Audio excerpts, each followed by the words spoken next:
All right. Well,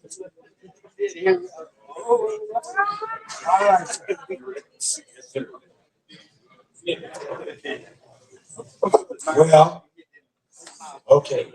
The madness is complete. Ladies, mine is. I tell you, we got this thing back in the mix. I'm so glad to have it. What I can do. Want to give shots to all the folks downstairs, all the folks who came up in between that moment. Want to give props also Mr. Marcus Thomas. And that note and all that good stuff. So I'm going to bring our next artist. I started out with a lady. I might as well bring a guy in. Hey, go ahead, Doc. You good, you good. Both of y'all. Both of y'all. Yeah. But they don't. I do. But thank y'all, folks. We did have a little difficulty, like I said, but we're going to make the correction.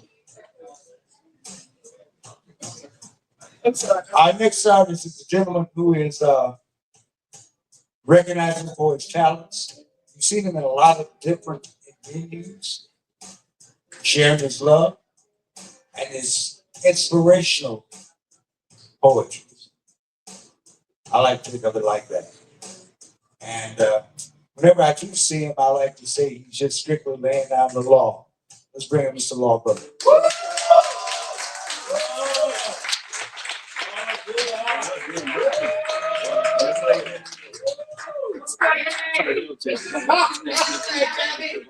Oh, no. You know what's awesome when you ain't gotta do it, you ain't gotta do it no more. Everybody does it for you. Oh man, how's it going, y'all? Woo! I'm happy to be here. We're happy to have you in the house. Every time I come back, it's like a homecoming. Yeah.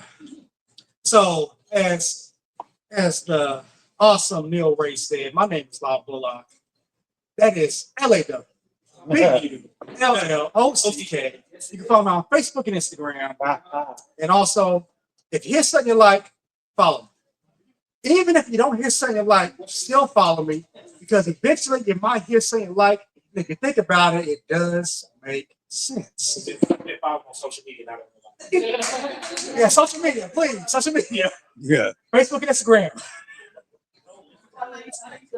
Say one, say it. LAWBULLOCK. All right. I have been a published author since 2016.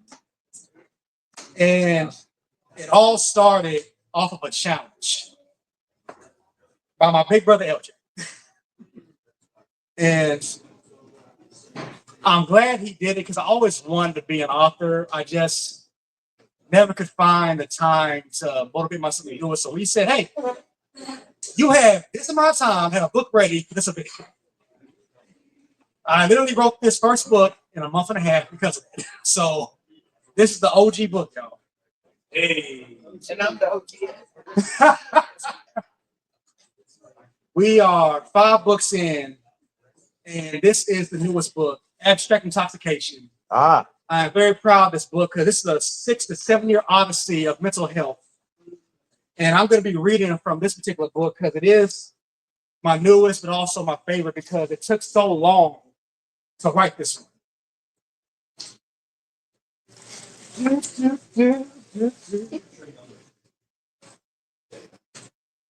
In the words of Kendrick Lamar,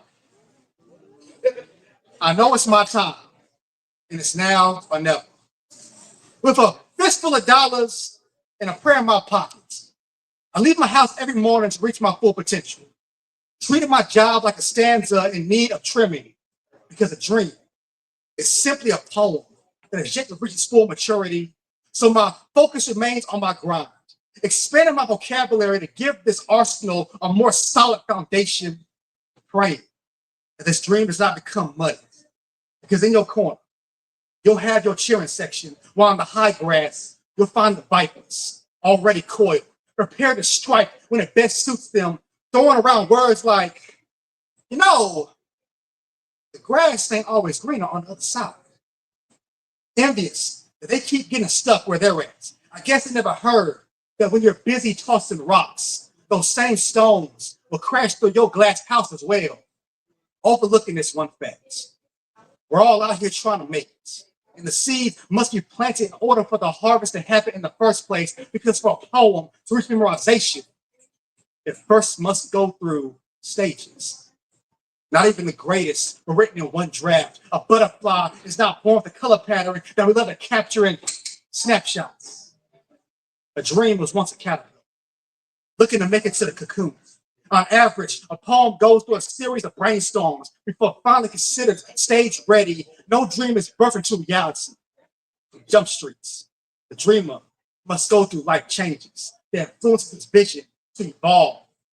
Because there are moments when that dream looks as though it would never manifest. Feel as though this prayer would go unanswered, that these last few dollars in my hands will fail to see an increase. Like the day I graduated college, I carried all the hope in hand. I truly believe this degree will be a key to unlock all those doors. Instead, I found myself unemployed, 2.5 years worth of headaches. By the time I did get hired, I literally had only $25 to my name. Wow. 9 to 5 was never what I had in mind. Clogging machine was not a label I ever imagined myself accepting, but I took that job, hoping I could afford to reach my goals, to be the caterpillar that makes it to the next stage of evolution, stiff-armed these predators that rather place doubt in my atmosphere. Because I need to know that all these tears haven't been in vain, that I haven't been chasing an empty pipe dream, that I will soon see the butterfly begin to emerge, a brighter outlook on this life. How y'all doing? All right, man.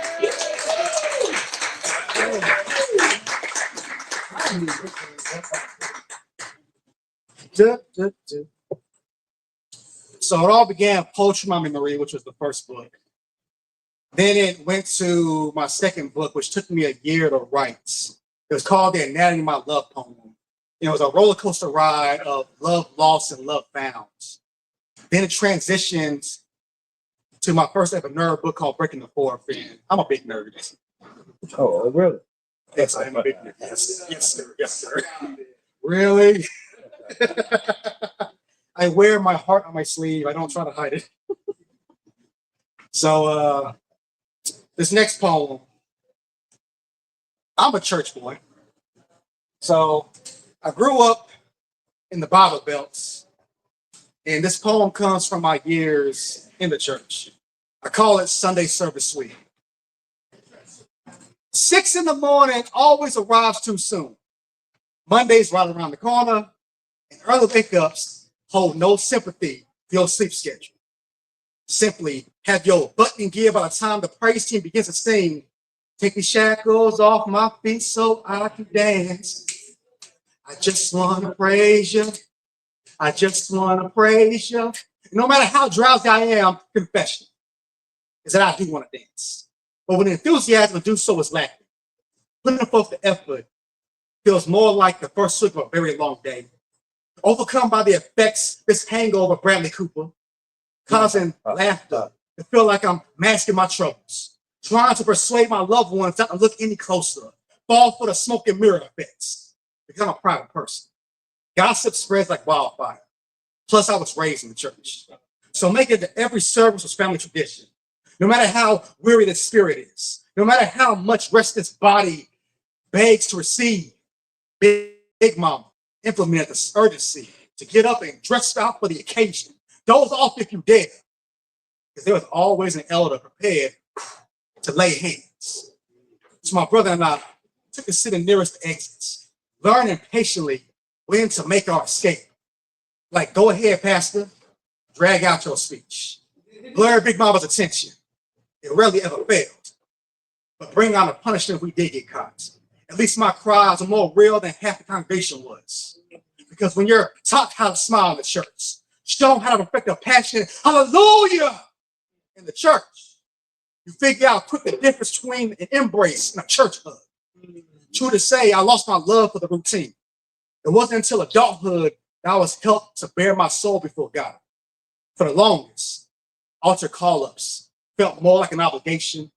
Participation was the last thing on my mind, but I would because everybody else did. It's kind of like clapping because you see everyone else doing it. You don't want to be the oddball left out. I remember saying prayers every night. After a while, it became as automatic as going to school, but no matter how out of it I felt, confession is, I didn't want to hear from God. This Savior my mother told me so much about. I was serious in belief, but I failed in my dedication. Plus I knew more theology than I did about having a relationship. Busy rolling out of bed with no conviction, caring less about being on time, taking a second swig to roll back over without checking the time. Steady hearing the child of me calling out, take the shackles off my feet so I can dance. I just want to praise you. I just want to praise you. Thank you.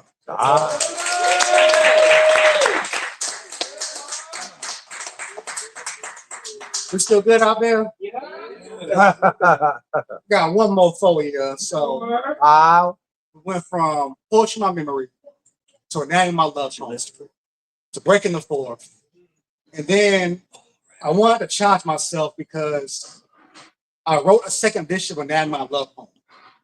I took 12 poems from the original book, combined them with 12 new ones that never made it. And just to showcase the 2-year growth between those two editions. And I've been growing ever since. And I'm happy about this. So thank y'all for being with me. Y'all ready for this last poem? Yeah.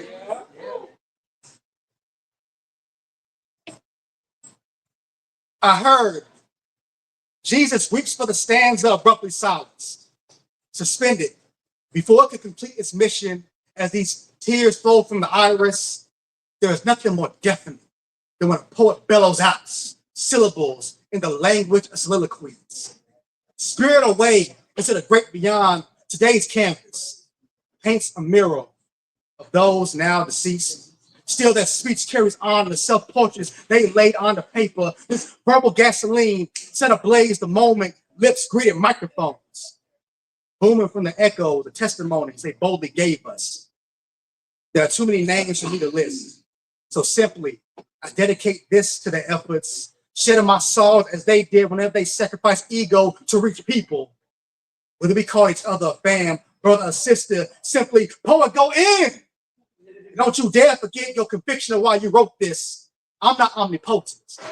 So Father, give me focus to keep this ink flowing by never allowing our words spoken to fall out of motion, treating this art form as our ministry. You see, this is our artillery to come back against these bullets spewed our way by reality's aim. So click, listen. As we scream for the poets cut short, for the poems that have been shortchanged. For amongst this community of wordsmiths, we have found a place to shine. As we dine on this verbiage of purpose, ask us to do a poem. We'll hit you with an omnibus of observation. Many off the dome, many also recited from off of bones. The pieces of our very souls. We be brave hearts here, embodying the trenches. Our need of this universal burst, we have become ingrained. Yelling now, fresh ink! And our urge to purge, echoed by those off stage, because this is no solo sports. I like what y'all did out there. You see, whether it be this body attacking the body, or outer forces attempting to hush the chorus.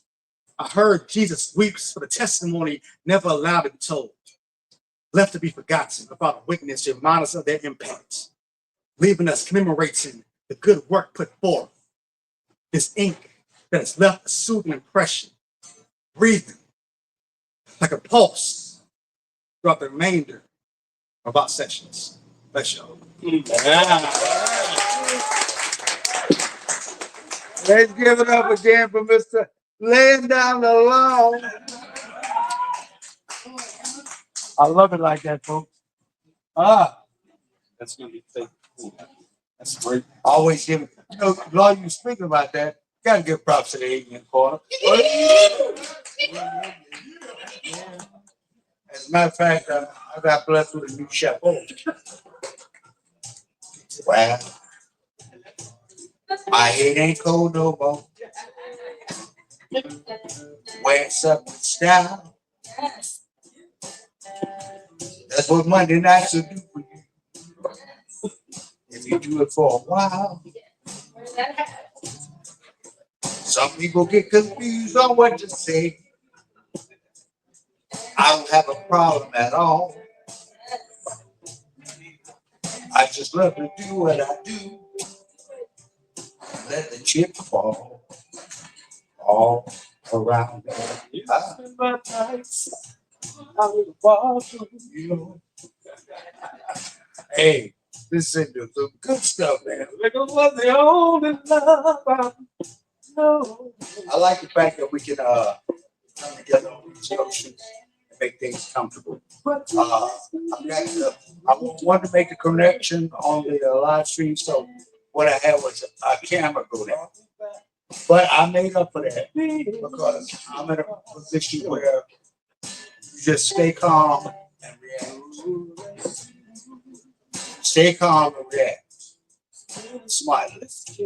So our next guest coming up to the mix will be a wonderful young lady who makes some things interesting as she likes to be. And I'm so glad she brought it to the house the way she do. Let's bring in. Oh, and she's also invented her position with it to a slam. Which is to me a wonderful, wonderful thing. And she knows it. So thank you, Amanda Fuller. Yeah, let's do that.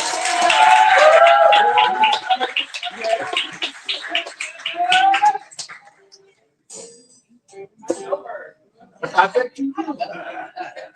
I'll be slamming in that competition, man.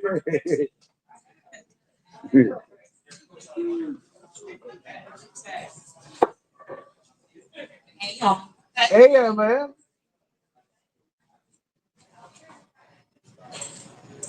Thank you for having me.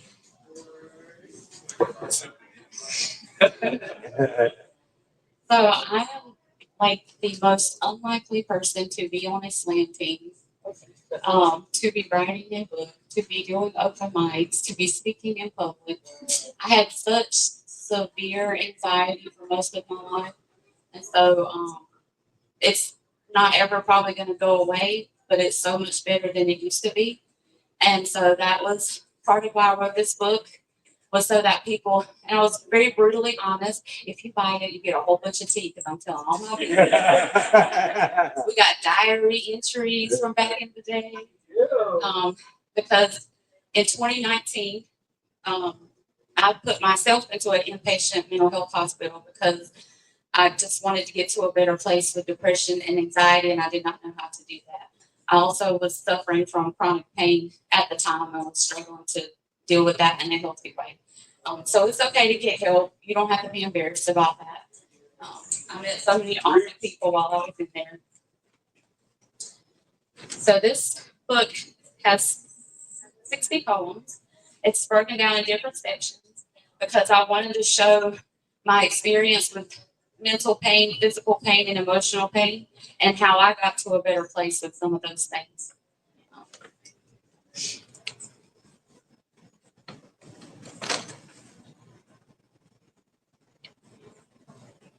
So this poem is called Surface. Actually, I'm going to read good enough. Put on your makeup, straighten your hair, curl those eyelashes, girl, if you want someone to care. Try to be perfect and happy all the time. For the purpose assigned, it does not matter what's on your mind. Don't try to show the world you've got what it takes. You know that your looks are worth more than your brain. In fact, if you can't turn their heads, then just walk around in shame. Remember, there is always someone better to take your place. It doesn't matter if you don't want to participate in the race. It does not matter the real purpose for which you were made. Ladies, this mentality is leaving us in depressive states. Our soul knows when she is not properly loved and embraced, when the wrong goals are being chased. We have allowed ourselves to buy into all of it, consumed with the worry that we are not good enough, when in reality, We will never measure up using the wrong measurement cup based on the standards of the world instead of God's love. As a society, do we understand the chains in which we have bound women down with? Is it a coincidence we have increased anxiety and suicide attempts? The result reproduced through centuries of ignorance and abuse is that we always feel some variation of used or judged, a systemic assurance for us to never feel good enough. So at the end of each poem, not all of them, but I put some sections titled The Work and some sections titled Just a Note, which is either what inspired that poem and what was going on at the time. And then the ones titled The Work, it's just some of the things that I had to do to get to a better place. And so this one, The Work, as a 39-year-old woman, I still struggle with fully accepting my body because of comments made when I was younger. Please be careful with your words, especially around young girls. Anxiety, depression, and low self-esteem are at all-time highs. Make no mistake, when we objectify women, young girls pay the tab. Thank you.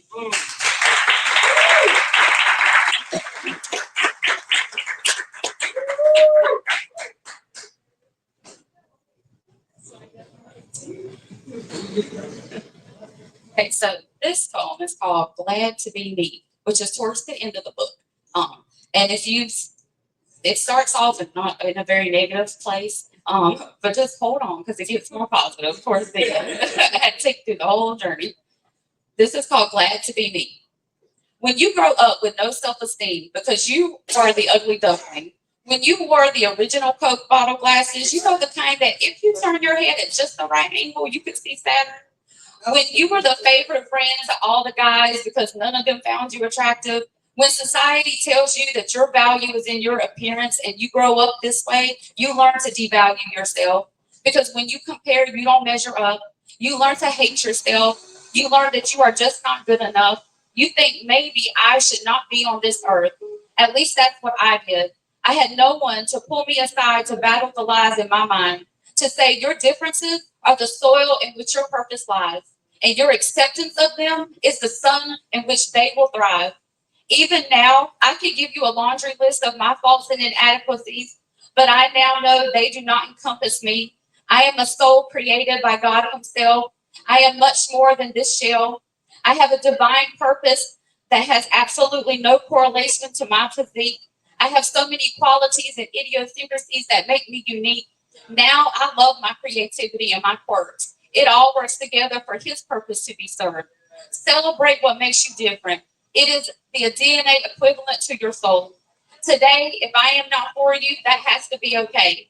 I refuse to let anyone's subjective views take me to a negative place. I have something now that I will never give away. It took years of tears and prayers, day after day after day, to be able to genuinely say, I am glad to be me. And so the bottom of this one has a journal entry from April the 3rd, 2021. I hate the way I look. I hate who I am. I am not usable. And then right below that, it has a journal entry from 2022, which was the following year. I think I love myself, even like myself. What a difference a year can make. Don't you dare give up on yourself. Thank you. I need to grab another book that I need to promote real quick. Hold on.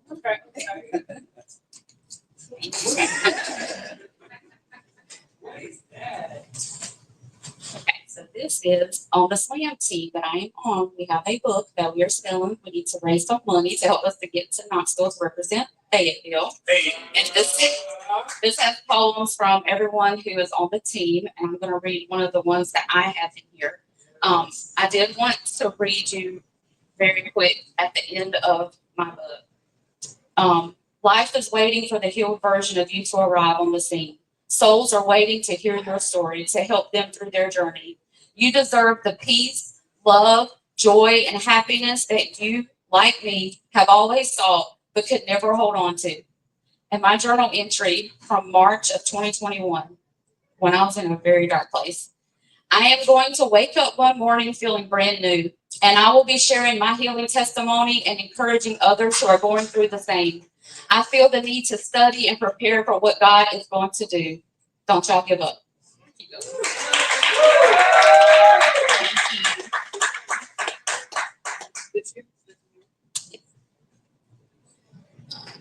So this poem that I wrote is called Angry with God.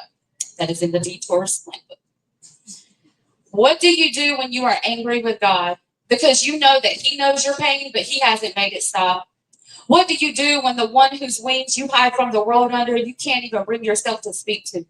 When you beg Him for answers, but silence is the response. When tears don't seem to matter because you've cried them a lot.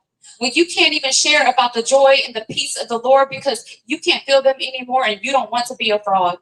What do you do when you know His word and it says He is good, but things going on inside and around you can't be understood? When the noise in your mind drowns out His whisper in your heart. When you want to return to Him, but you don't know where to start. What do you do when you can't feel Him the way that you did before? When you are disappointed with unanswered prayers and you silently think, Lord, are you there? Do you care? Can't you see? Do you hear? Don't you know? I feel like you left me when I needed you the most. What do you do when the storm seems to have no near end and you no longer feel worthy to be called His friend? You lift up your hands, and with the tears streaming down your face, with the confusion swirling in your soul, with the anger and the disappointment telling you no, you lift up your hands and you say, God, I can't see you or hear you or feel you, but I know you are there. I know your eyes have never left me, no, not even once. I know goodness you have planned for me, and all you need is a mustard seed, and that is all I have to give. This is faith, not just getting an answer to a prayer, but lifting your hands in the air, knowing that even when you call on His name and nothing but silence remains, He is there. Thank y'all so much. $10, but it's $20. Ah, yeah. You can buy them on Amazon. Yeah. Yeah, so it's And she has some with her. And so that means you go on, got on Amazon, go online, make a selection. You know what? Amanda has always been an encouragement since she first came here. You know, folks, I'll tell you, when I look at our anthology, the new one coming out, the last one was done in 2002. And most of the artists and people who represented in that book, some have gone on to other locations. Some have passed on. It hurts. But people like Amanda and like Lena Law has stood the test of time and stood strong with us. For 27 years, we have been a voice in Fayetteville. We have created, we have established that reputation. We are a landmark. We are a welcoming position for the human race. But all that comes from years and years of just listening and learning. I'm very fortunate, very happy that I've been the host all 27 of those years. I've been blessed. My next guest is a guy who is also hello folks. There's also a guy who's been very good with us and thankful to our knowledge. He has contributed a lot over the years. He's been a part of us for almost 20-some years himself. Veteran, writes with a lot of skill, a lot of intensity. I love the way he goes. Let's give it up for Mr. Richard Austin.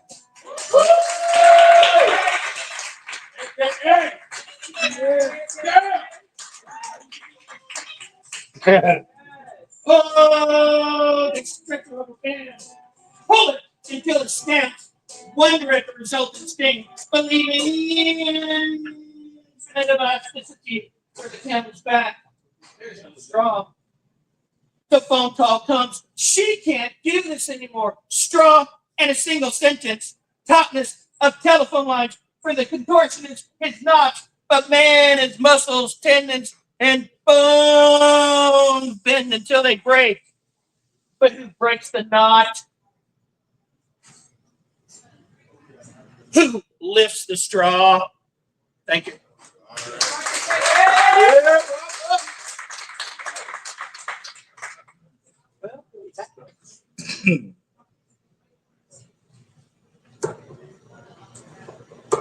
Make the world fit you. I wish to say nothing about the meaning of life, about how we go through days like flipping through the pages of a magazine in the waiting room of the doctor's office, about how we wear memory like a Newbery wears his chalice around his thigh, how leaves at the edges of the porch gather in legislative forms, maples in their filibuster against the longleaf pine, how I never bothered to count all the blades of grass mowing the lawn each week. I would start at the edges and do the outside, and starting at the top of the hill, work on down in straight lines like a tablet. Or how while married, I folded my own clothes, laying each one flat on the kitchen table. I would stay late at the office until the last minute before shift work at home. Of all the if-onlys like sparrows on the power line, after all the sphinx-like hours in Mrs. Tomiko's class, the shine of her long black hair, a waterfall against the malice of chalk she scratched on the blackboard, her algebra more foreign than next hour's Latin. If I'd only switched sides with Steve-O, he wouldn't have gotten a Purple Heart. How the where of the why is never where we look, how meaning is inevitably meaningless, but no, what we make of meaning because definitions by definition define. Mrs. Tomiko would look back at me in disgust, her porcelain face cracking at my nodding head, not knowing that this was the lingua franca I found. How at 15 I would wash myself in her hair, my hips convulsing in the night after class.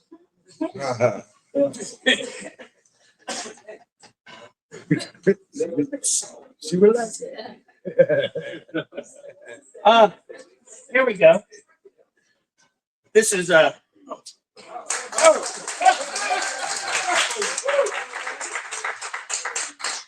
this is a new poem. Yeah, fresh.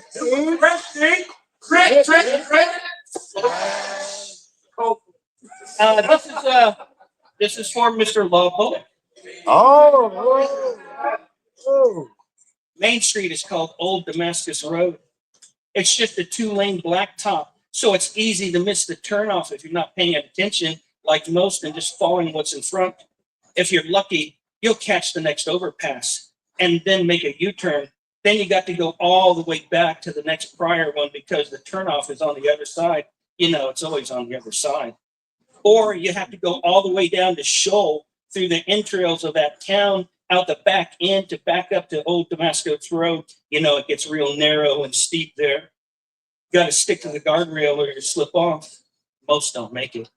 Ooh.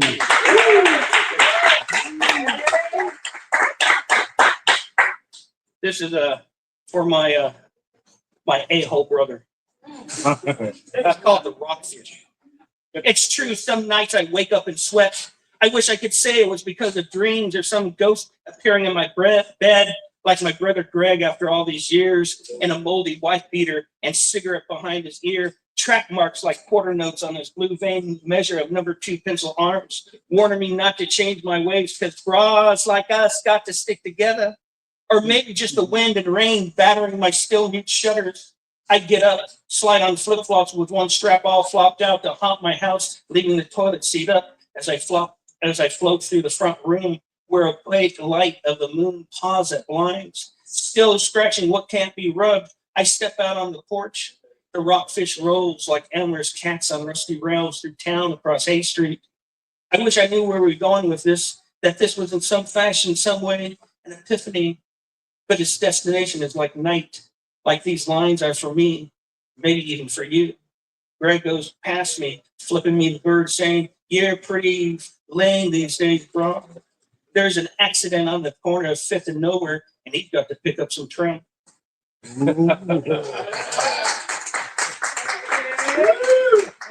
Oh, there, Rich.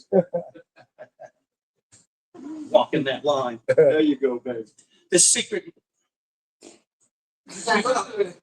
missing name for God is thought to be kept up, locked up by the loneliest of people fearing their own light.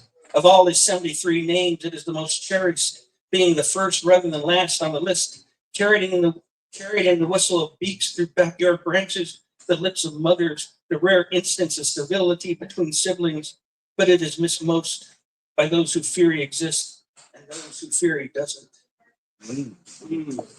Yeah.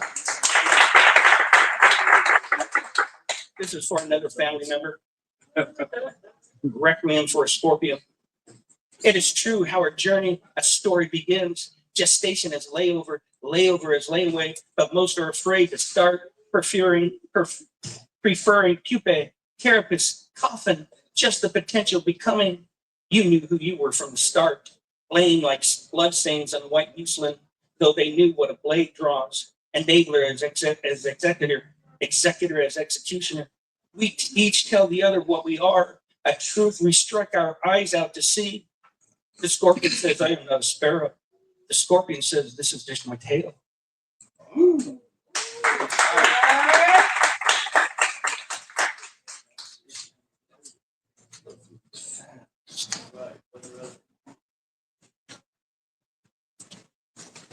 Go ahead, Bill. Magellanic.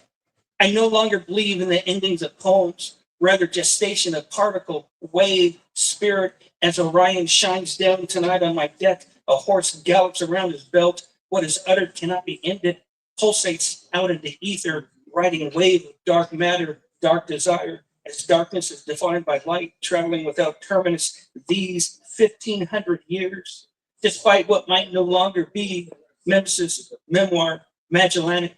What else is there tonight under these stars? I have loved you. I have loved you all.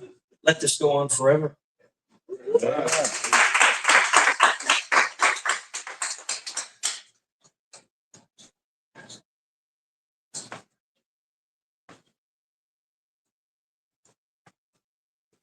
The last one. The old plank road. Its mist-hidden pavement stymies the eye. I must drive with intent, but the road slips around right. Just as you think things are going straight, they go awry. We plan for rain, expecting tomorrow, but never today. The sign for town, my cue to turn. Owl caught in my high beams, eyes gather the light, lifts his wings. I wish I could see in the night. Tomorrow's like darkness, almost home. Who's inside? Thank you.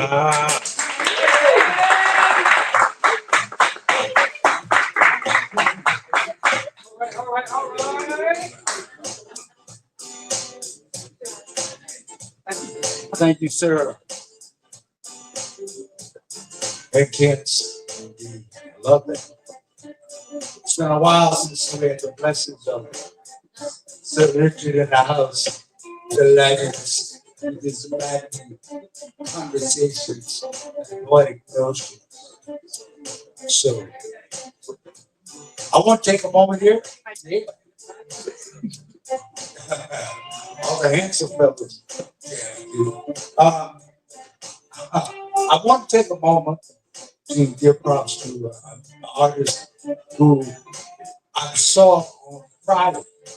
Who's a wonderful poet. I hadn't seen in years, but she blessed me with a copy of her book, The Journey, by Lady Blue.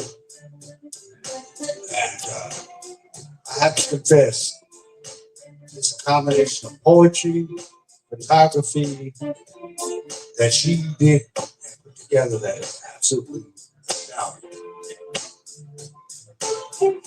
So it's been a journey, no doubt. It was good seeing her. I'm glad she built me like this. And thank you too, Michelle. As you notice, I got something else to wear to my shoes. Sure. I got a couple of them this weekend, as a matter of fact. I'm gonna look good this thing. I'm gonna get a new shirt just for that occasion. You know that. I bet my good friend Deuce and I, along with David Sears, will be operating at Haters. What time is it? 7 o'clock Saturday night at Haters. And located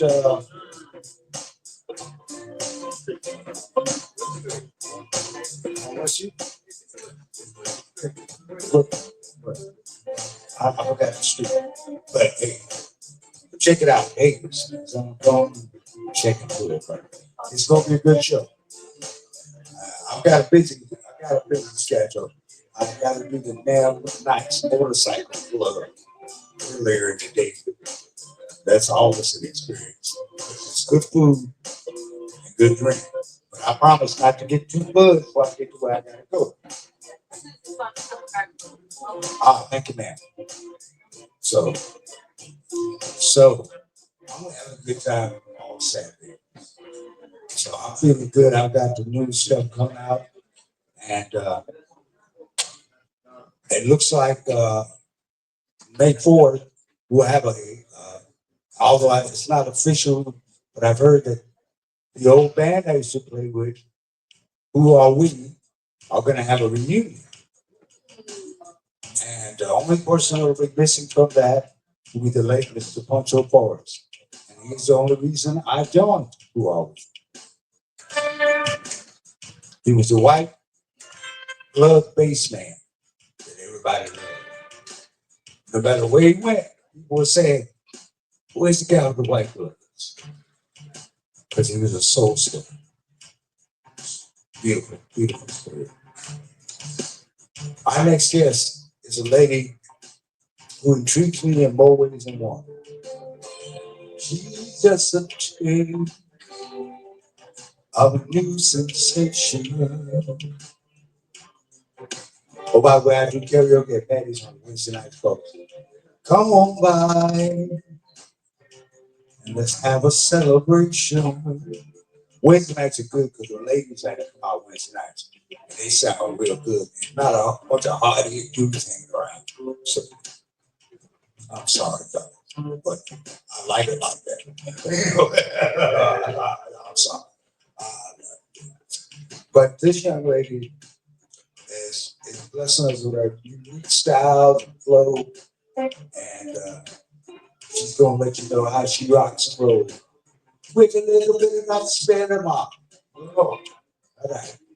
Without the whole taste, we'll bring in the seminary.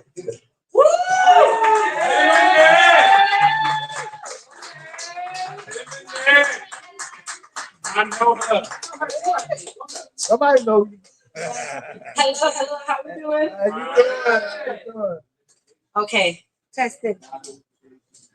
All right, so I'm Simonette and I'm your growth mindset bestie. That's why I'm wearing this shirt. Growth mindset bestie. And Soldier. yes, I nobody believe that the only person that can stop you is you. In Spanish, la única persona que puede detenerte eres tú. So follow me on TikTok, Instagram, everywhere. Your growth mindset bestie. All right, so I wanted to share these books with you, and I'm going to start today with my newest book, which is a growth mindset prayer journal. And I wrote this book in memory of my grandaunt. She lived to see 101, which I think is a blessing. And she always said to me when she was alive, I love you. I'm going to pray for you day and night, which is in Jamaican patois. But in English, she said, I love you and I pray for you day and night. So I made sure in her memory to create this book. So I'm going to be reading one of the prayers, and they're prayers for the people in your life and the different situations that you might face. So I think about a family member, there's a prayer in there for them, but also prayers for difficult times, opportunities, job interview, growth, consistency, your love life, all of that. They're here. And I have a pre-written one because again, I'm your growth mindset bestie. So I have it, even though it's a prayer, it has growth mindset, cultivating a growth mindset. And then I have a space for you to write your own. All right, so let's go. Dear Heavenly Father, I come before you with a grateful heart. Thank you for the gift of life and the chance to do a little more each day. Please help me to see challenges not as roadblocks, but as opportunities to become stronger and wiser. When I stumble, remind me that failure is not the end, but is a chance to learn and try again. Fill me with resilience and courage, Lord, so I can keep going even when things feel hard. Help me to celebrate every bit of progress, no matter how small, and find joy in the journey of learning and becoming better. As your word says in Philippians 4, verse 13, I can do all things through Christ who strengthens me. Please help me to lean on your wisdom and strength, knowing that with you by my side, I can face anything. Keep my thoughts positive and my heart open to new possibilities. Teach me to reflect your love in all I do so that I can inspire and uplift those around me as we grow together. Thank you for being my constant source of love, strength, and support. Thank you for all that you've done, all that you're going to do, and all that you're doing right now. Amen. So that's just an example. And then here, of course, you would write your own prayer. And there are 82 pages, so a lot for you to write in here. All right, so that's for the adults. Can we leave the kids out? So I think the camera's over this side. I have Journey to Growth Island. And I have it in English y Espanol. Viaje a la isla del crecimiento. So let me show you Alex as we journey. To Alex, whenever I'm doing story time, I say, close your eyes, everybody. Well, we don't have to close your eyes, let's pretend. And you're gonna close your eyes and we are gonna go on a journey with Alex. Can you see Alex? Yeah. Let's try this again. Can you see Alex? Yeah. Awesome. So for you to come to Growth Island with us, you have to say, I'll try. So that's what's gonna take us. After three, 1, 2, 3. I'll try. Somebody didn't say it, and we'll have to leave you. So let's try again. Uno, dos, tres. I'll try. Very good. All of you are now on Growth Island. And so, yeah, that's what I would do for the story time. I just wanted to, I'm going to send up these pages right here. This is after Alex had tried and tried, and he's speaking to Papa Ken, which is in memory of my dad. Love my dad. So it's Papa Ken said to Alex, in Growth Island, we don't say I can't, we say I'll try. Alex tried and sometimes fell, but with each try, a story to tell. And you're gonna see Alex trying to ride a bike and gets frustrated. One day Alex said, I just can't ride, no matter how hard I try. Papa Ken whispered, remember the tiny seeds? It doesn't become a tree in a day, but with sunshine, water, and patience, it finds its way. And the rest of the book is here. And if you want one for the kids in your life that you love, you can grab a copy. I have them here with me. You don't even have to go on Amazon. I also have them on Amazon, but I have them here with me tonight. So here they at the end of it, they have activities. So they can draw, they're gonna get to write, they're gonna get to ask an elder, write a growth pledge, and also do reflection. So whatever their learning style, there's something in here for them. So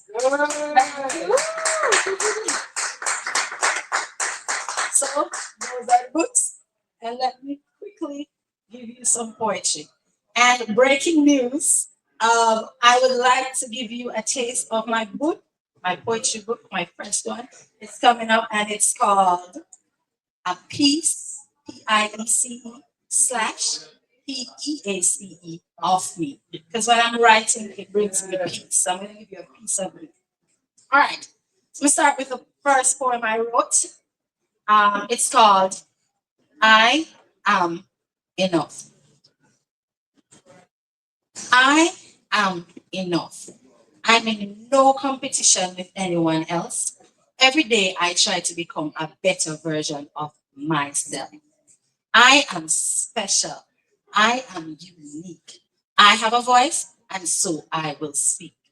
I am the greatest. I'm the greatest, and I will always strive to do my best. In the face of challenges, I rise above the fray. With courage and resilience, I find my way. Through love and kindness, I make my mark, illuminating the world, igniting the spark. I am a beacon of hope, shining bright and true. In every moment, I am renewed. I am enough, a masterpiece in progress. With each step forward, I find my success. I'm the architect of my story, building my future with grace and glory. I embrace my journeys with all its highs and its lows. I'm going to tell you I'm enough in all the languages I know. In English, I am enough. En español, yo soy suficiente. But as we say in the Jamaican patois, me enough. And I'm learning French now, so I'm gonna say, je suis assis. And so I stand unwavering and proud, declaring my worth with strength out loud. I am enough in every single way, today and forever. Come what may, I am enough. Thank you.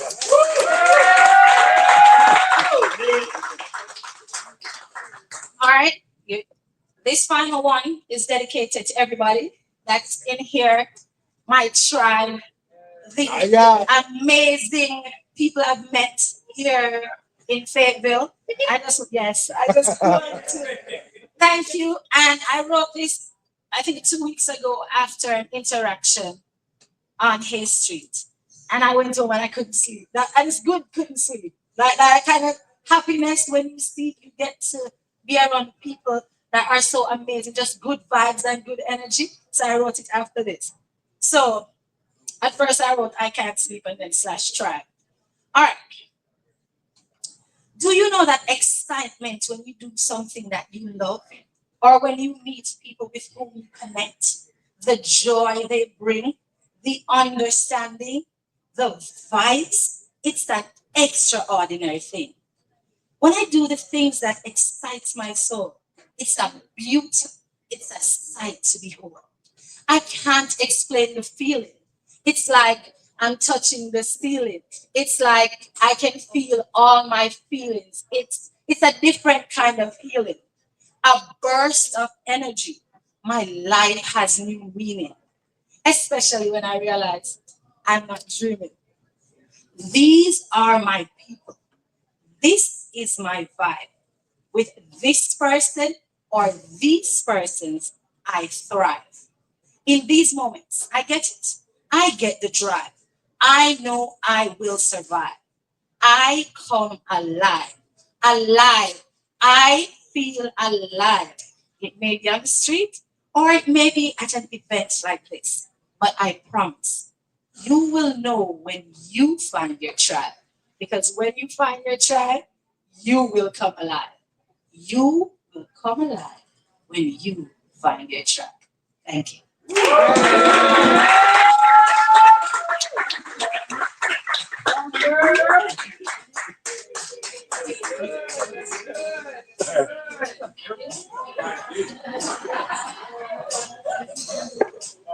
Yeah, man. Yeah, man. That's the way we like it. Yes, yeah, that's the way we like it. We take in many directions here, folks. We don't just stay in this and that. Because over the years, man, we've been blessed with everything from flamingo dancers to sitar players, the poets, and now they're just doing French. I had the young lady used to do her poetry in French, and I would love to hear her speak that language. So yes, that's right, folks. It was sexy.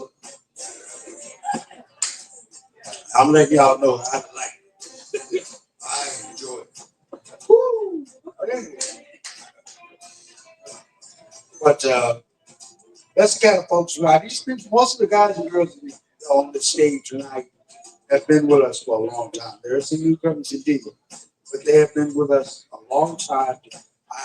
Some of them, I remember the first time they performed, and I've watched their development over the years, and I know how strong that is. Because as an artist, one thing you should never do is live on your laurels. One thing even as a human being, you don't do that. I mean, if I was just a regular basketball player, I'd be just that. But as I got older, I got smart. You know, my jump shot got better because I was smart enough not to run up down that court with young boys trying to kill me. You know, smart was crazy. That look, I can't go for that. Let me calm my smart and let me hurt you. So that's the game I play. So I love that. But these guys are like our good friend Richard, aka veterans, most of them been here and there. But you see, there's another side of them that comes out, that bohemian, where one side just wasn't enough. Now, you saw the band of the lowest telling you, you can always come to Jolly Expressions here on Monday night at 6:30 to 9, and it's always open mic, except for the last Monday of the month. All we request you is to bring 2 pieces of poetry or a song or something and share with us. We don't force it on you. Whenever you feel comfortable, bring it to the meetings. And that's what this gentleman did. He brought it to the meetings. And he's just gone to a whole new level. Him and Juice go back a long way. Well, a way. So, I don't know how long, but I've really been that way. No. But it's good to have him because he's an award winner. We got several awards in the house tonight. We believe that the table does things like that. I don't care what anybody else says. We do things like that because we like that. You know, we got, but I'm gonna let this man explain it all for himself because he's got a beautiful story to tell. Let's bring Mr. Silas Tony. Yeah.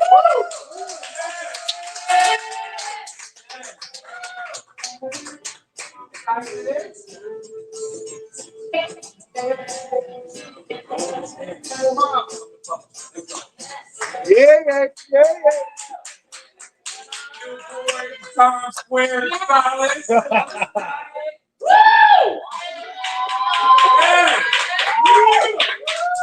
I'm gonna hype it.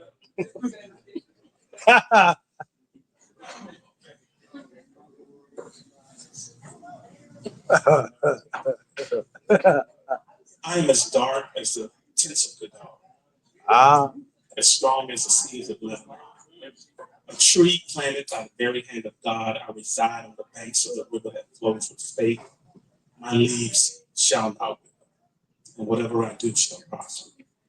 Lord, you alone are my portion and my cup. You make my lot secure.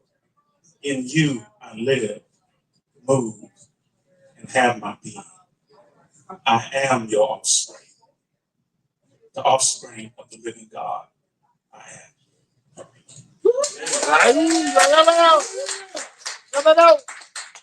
I have been repeating that since 2014 when I first wrote it to encourage myself.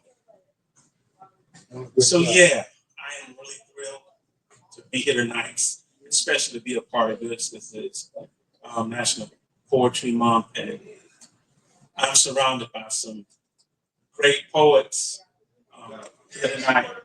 Great. And I say that in every sense of the word. I mean, great company.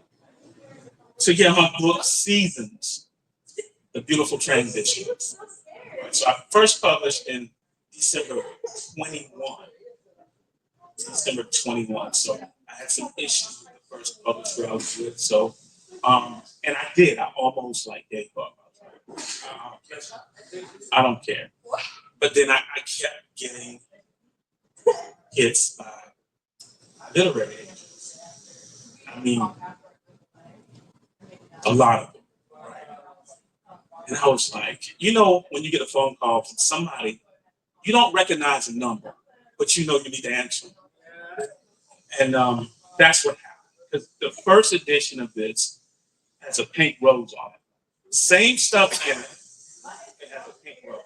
This one, so with the new company, I chose to change the cover of the book. And I really like this cover. Yeah. Seasons, The Beautiful Transition. And I was just talking with LJ earlier. I have been in this poetry scene, it seems much longer, but only since August of 2022. It seems so much longer than that. It's not even 3 years yet. I'm thinking it was at least 5 or 6, but it's not even 3 years, doesn't it? And so much has happened.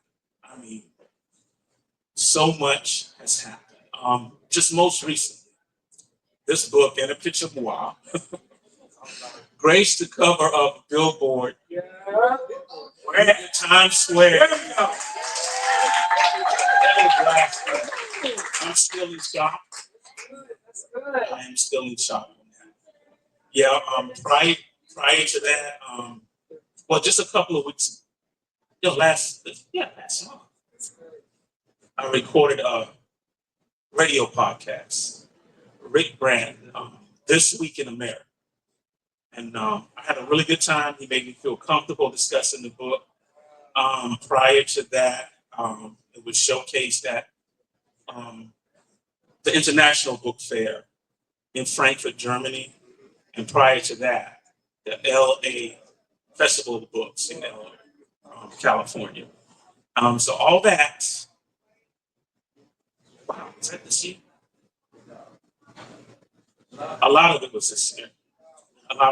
So I'm still in shock. My head's still spinning a little bit. But I'm going to read from my book tonight. And I'm going to read part of the book I haven't read to anyone. I was reading it back then. I was like, I'm going to read the preface. Is that all right? And just a little bit more about the book. It is this play on the seasons, right? There was a time where, well, I still do this, like this transition period when winter is supposed to be ending and spring is supposed to be starting. And it's like they can't make up their mind. So it's about that, that transition period.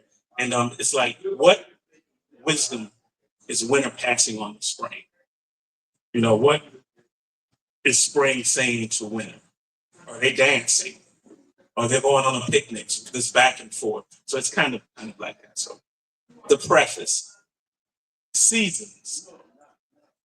Whether the seasons of life or the 4 seasons that gives weather character, all have a distinct purpose. Here I attempt to bring the 4 seasons to life in a fun way. I hope to remind some and point others to this truth that everything is made beautiful in its time.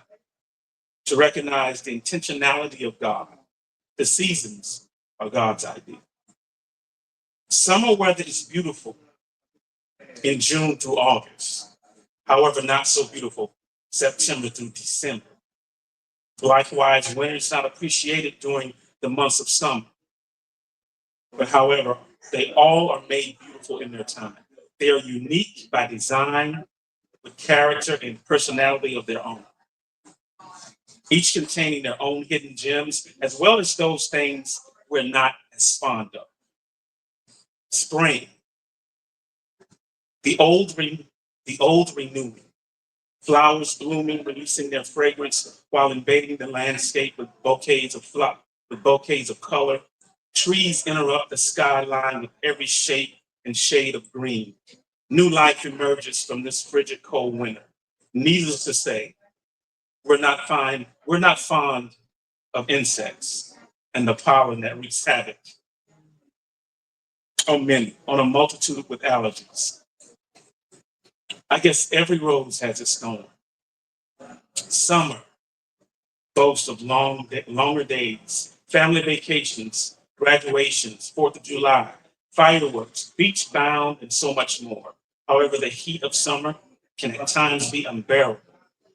And yet, during this time, the seeds previously planted continue to take root, grow, and produce after its own kind.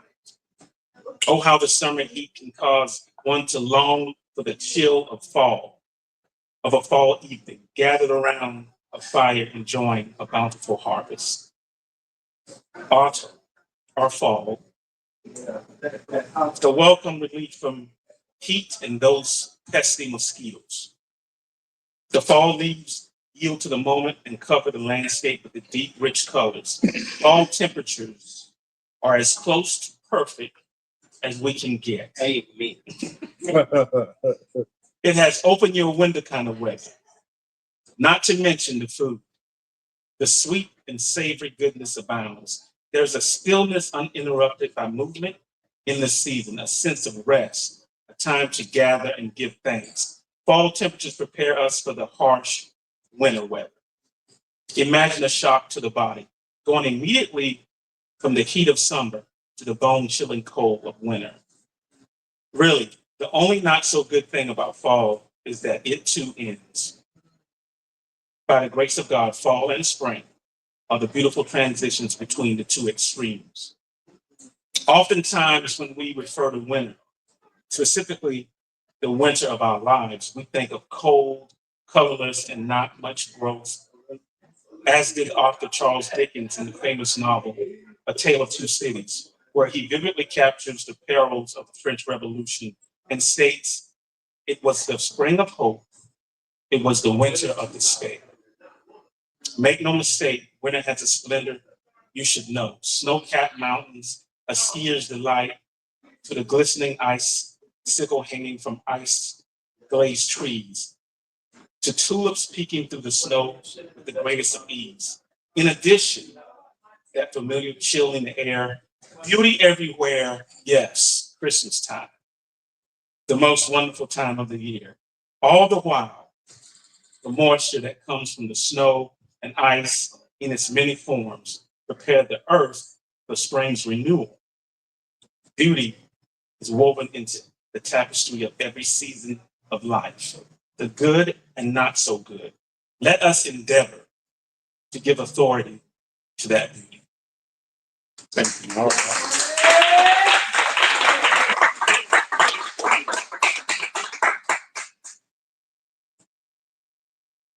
So we understand that what was good in winter, right, won't necessarily do us good in the springtime, right? Our winter clothing would make us miserable. You know what I mean? During summer. So a lot of things that were in the previous season, we have to be willing to let go so we can really enjoy the current season.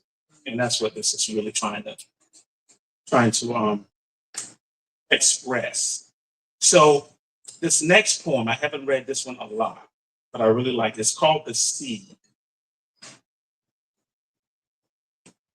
Ecclesiastes 11:1 tells us to cast your bread on the surface of the waters. Be diligently active. Make thoughtful decisions, for you will find it after many days. Seeds have different germination periods. Some come up seemingly overnight, and others, it takes several weeks before you see the breaking of the ground. And likewise, in life, we may feel left behind when we fail to see growth, spiritually or otherwise. What we have to remember is, like the physical seed we place in the earth, there is a time component. And I know, we, and myself too, would rather do away with or at least reduce the amount of time. But time is crucial. It's a crucial component for complete development. Not all seeds, even seeds of the same kind, respond to the soil in unison. Some will sprout sooner than others. And because we don't see any growth above the soil, we often think that no growth is happening at all, which can cause us to lose heart. We forget that before the stem emerges up and out, the roots have to grow down and deep, which supports the weight of everything above the ground. Strong, healthy root systems are vital to every plant. Not only do they absorb the nutrients and the moisture from the soil, but also serve as an anchor against the winds that are sure to come.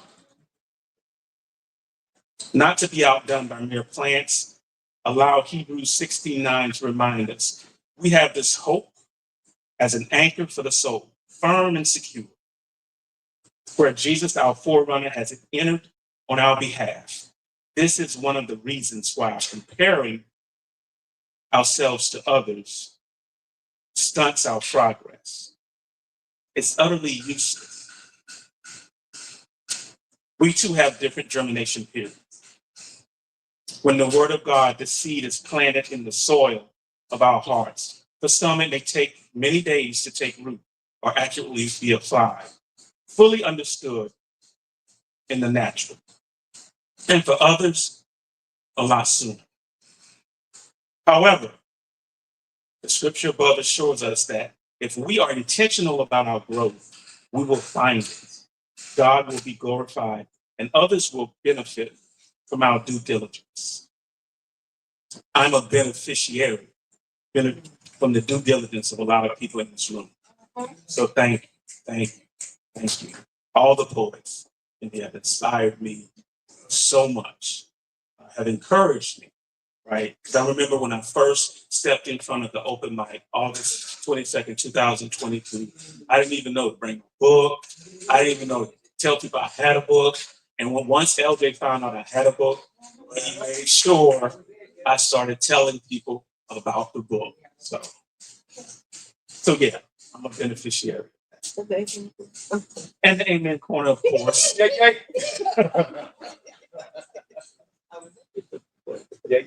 For just as the rain and snow fall from heaven and do not return without watering the earth, making it bud and sprout, and providing seed to sow and food to eat, so my word that proceeds from my mouth will not return to me empty, but it will accomplish what I please. It will prosper where I send it.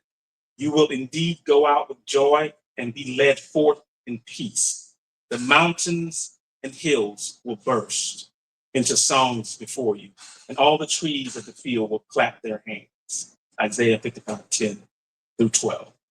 One more poem, and then I'll thank you. And these I haven't read, so I just want to. So this is called It's Just a Sentence. It's just a sentence. You know, like when we go, think of the things, the hard things you've gone through in your life. When you were in the midst of, you thought it was your whole story, your whole life story. But looking back on it now, it was just a sentence in your story. It's just a sentence. When a season of life is difficult and hard to make sense of, it can really test your patience and question your confidence. Times like these can feel endless, and however, this is not all there is. Times like this, it can feel endless. Think of a time when you had to write an essay or a report in school or on your job. Some sentences were more difficult to form than others. Some things were more challenging to get through than others. They were laborious and may have caused you to ponder if the effort was worth it or not. But it was just a sentence, and with time you conquered it. So to you, and I believe it's safe to say to others, our lives at times can appear to be very similar to that of an undeveloped sentence.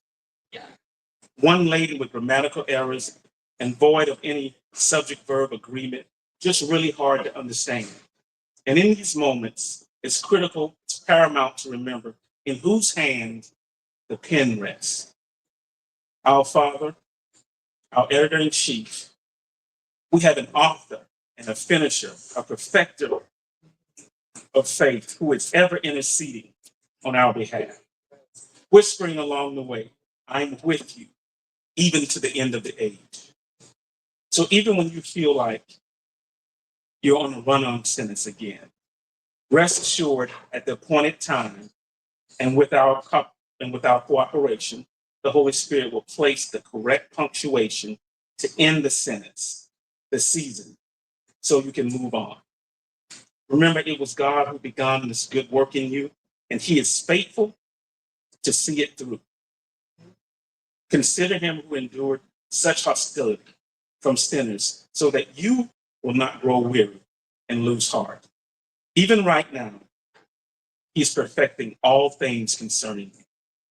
All things are being perfected right now concerning us. So whatever challenge or difficulty you might be experiencing right now or in the future, be encouraged. It's just a sentence in the story of your life. It's not your entire book. Thank you.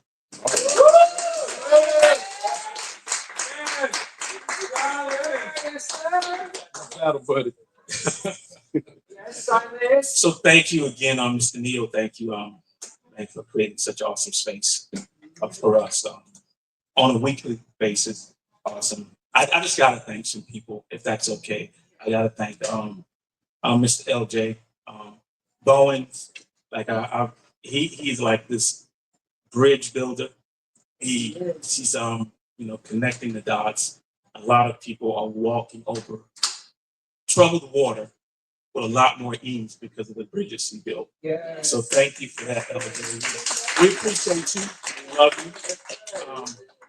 My battle buddy used to do so here. I'm so glad we connected again, man. Me and him was in Desert Storm, Desert Shield together in the same unit. So that's my battle buddy. Here we are again. Yes, sir. Awesome, man. And he was playing music back then. We rocked in the desert. We rocked in the desert. We had our little shows in the desert. He was killing it back then.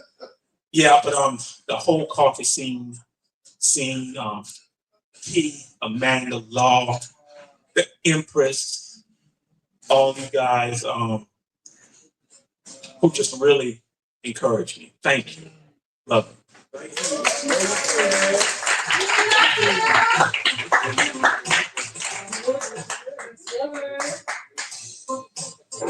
Thank you, sir. You know, one of the amazing things about it, I had a board one time. Someone he did a poem about somebody asking him the question of when he did a poem, somebody would say, "How long did it take you to write that?" And he said he ran across that question when he was at the age of 25. And then he ran across at the age of 45, and he was a teacher, professor. And he went away from writing for a while. And when he came back in his 60s, he decided to try it again. First question asked was, "How long did it take you to write that?" And he laughed. And now he said, "I'm 87 years old. I realized it took a lifetime." Woo. So I like people like that. Thank you. So we got two more voices, and we're gonna let them get in here real quickly. Get in here real quick and do that thing. This lady, oh my gosh. You know, also, real quickly, folks, we burn the purple candle in memory of those who have died at the hands of domestic violence and sexual abuse. And I bring that up because there are survivors. Their survival is written in the stories, in the art, in the poetry that you hear. The crafting. They're doing things. They're worthy to be heard. Listen to them. Do something. Don't be ashamed. I got a cousin still mad at me after I took it long. That's been 27 years ago. I ain't mad at him, but he need to go to jail. Bottom line. Let's bring in a woman that has got a great voice. She did a little show with us this weekend. She's a Cypher. Yeah, Cypher.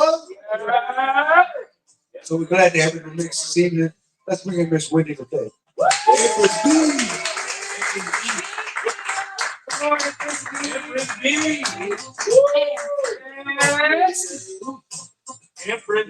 Come on. First going to perform with the first ever Juneteenth festival in Fayetteville. It was amazing to be on stage with Donnie Brooklyn, and that was amazing. Wow. That was truly amazing.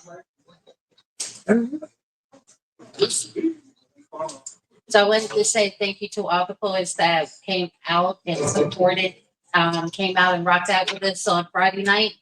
It was amazing. The pictures that I saw that were given to me were amazing. They were truly amazing. So thank you so much. And the band.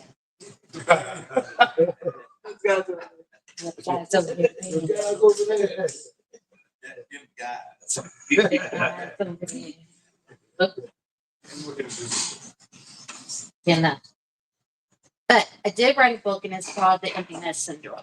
And that the emptiness syndrome is a thing, and it's written from a single parent's perspective, because most times, everything that I had read about it, it was that person had a partner. I didn't have no partner. I had 5 children. I was active duty in the military. Um, Single. My husband passed in 1994. So I raised 5 in the military, active duty. And with those 5, I kind of like, thank you. Oh, my pleasure. I wrapped my life around them because I didn't want the streets to raise them. I didn't want them to be listening to everything else. And I never sugarcoated anything to my kids. And I told them they could talk to me about anything. Well, it didn't really dawn on me that one day they had to grow up. It did, kind of. And so that last one left the house. And we kind of had a conversation. And this is how the book came about.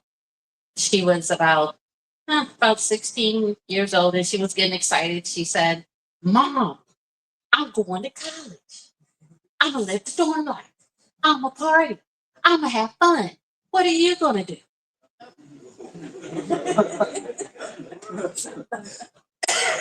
I actually literally pulled my car off to the shoulder on 95.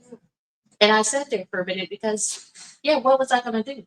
I had no idea what I was going to do because I wrapped my life around them.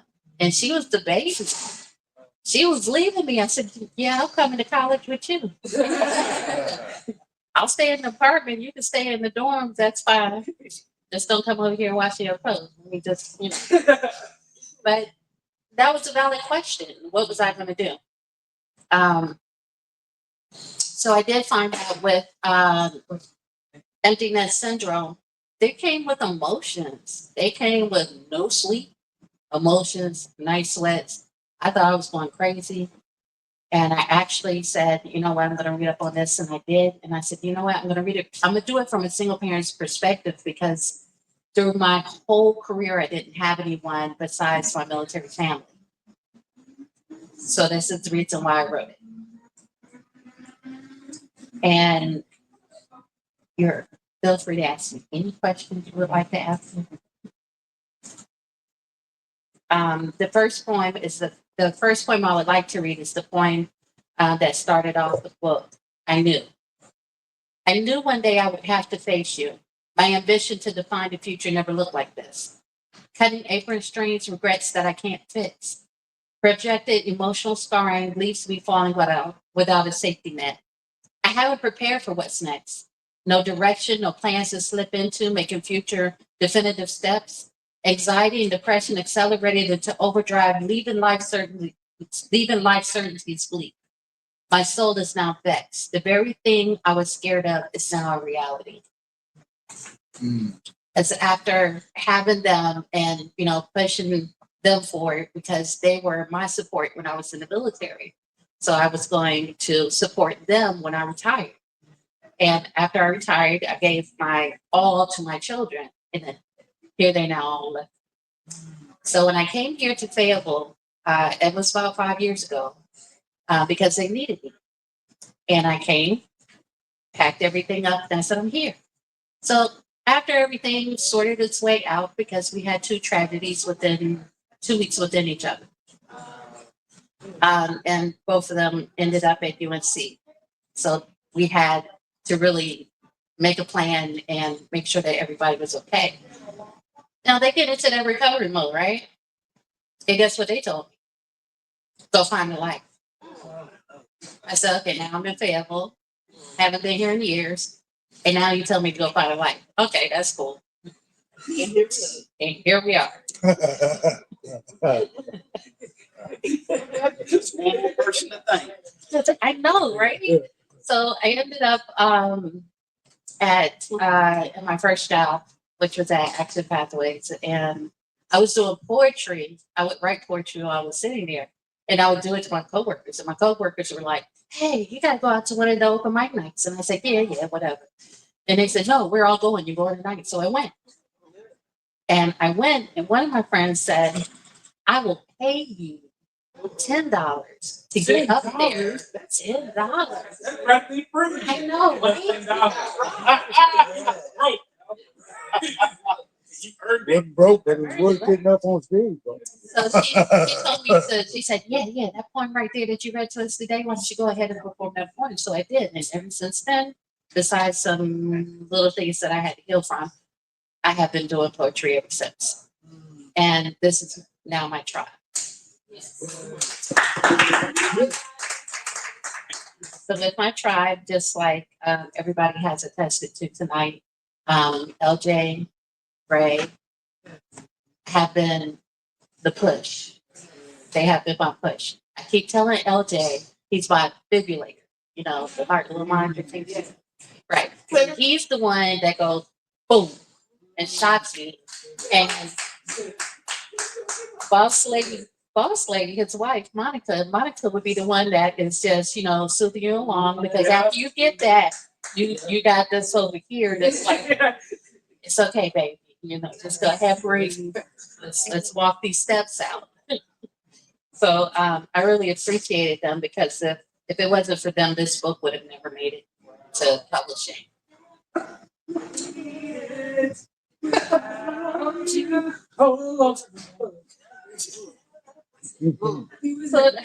Sorry. So the other poem that I want to read from the book, I don't read it that much, but every time I look at it, it really talks to me. It's called Scattered Up. And I wrote it because after you've gone through some things, you know, there's some things I realized that I had let go that I needed to keep, and there were some things I kept that I needed to let go. Scattered up. Things normally start with a blank slate. Excuse me. Things normally start with a blank slate. The mind, depending on who you are, at half full or half the empty state of mind.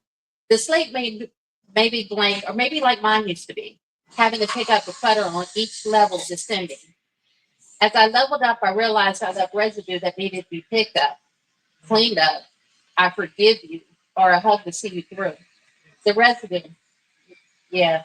Each time I get to a place to push me through, someone brings up residue, or the clutter that was originally there needed to be dealt with, to put to rest, allowing my mind to say simply, I don't care. I don't care to go back to that life. That way of thinking wasn't conducive to the decisions I was now making. The way my mind would regulate and my soul would have to reiterate to the lowest level has clutter. Listen, I leveled up, so don't even bother. That stuff doesn't move me. It doesn't belong up here. Just take it back down there. No, let me make it crystal clear that I have moved on. But my compassion would hesitate because God didn't make me that way. I wanted to see the underdog do good, get back up on their feet and live life like they should. And then sometimes what I want gets in the way, and my assignment doesn't get what they need. They turn and walk away. Discernment, I need you to be crystal clear the next time an assignment comes near. Then I took some time out for myself because it was forced, not just because I wanted to. Listen, my children are now independently grown. Now and then they need me. But for the most part now, I have to find who am I destined to be. Now the scatter looks a little different. The scatter is no longer anyone else but me. Dealing with the little at a time, the scattering starts to form a line. Then a solid wall appears, forming a cement square around a compassionate heart that loves too much. The me that wants to help everybody, giving them a helping hand up when I can't. Because some things are still scattered, making their way up to build a new me. The scattering that I shed and should have kept, be patient. They haven't met the empty me yet. All right.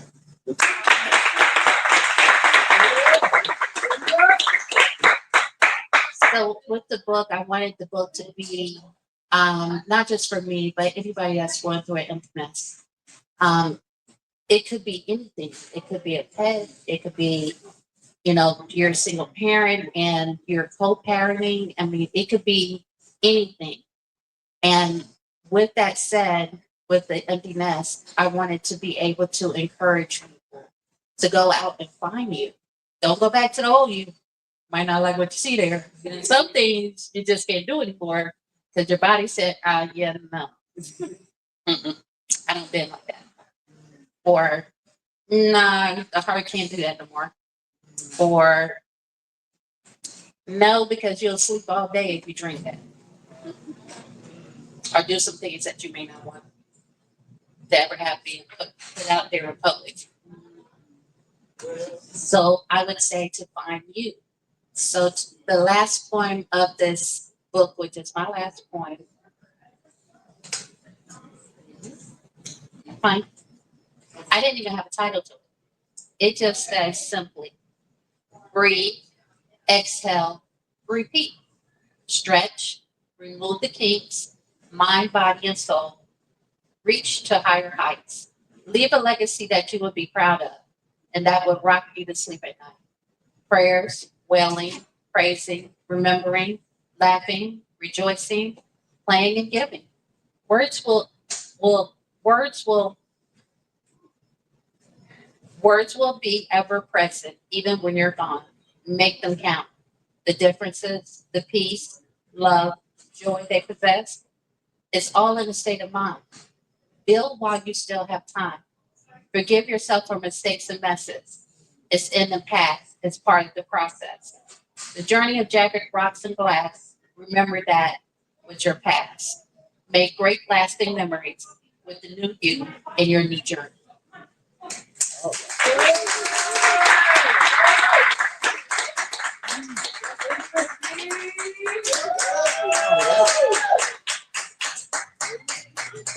You can find me on Facebook under Wendy Bethia, and it has a whole bunch of artists in it that say Empress B.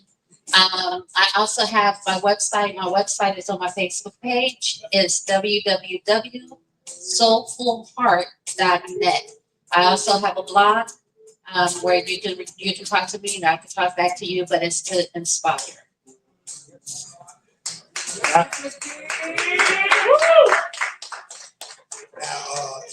if you notice now, there's banners running underneath the live stream. All that information is on the banners while these artists are performing. Take it down. That way you won't have to worry about it. But thank you anyway for the shit. So I got two left. Time won't be against us. I give, but we'll let that rock and roll as it's supposed to do. My first one though, both these guys have an energy that take you to another level. And I'm gonna let them come in one after the other automatically, like I said. We're gonna first of all, this gentleman so well. He is so well that he's making he is so well that he's best at being well. I like him. I love him. It's great style. Let's bring him Keith.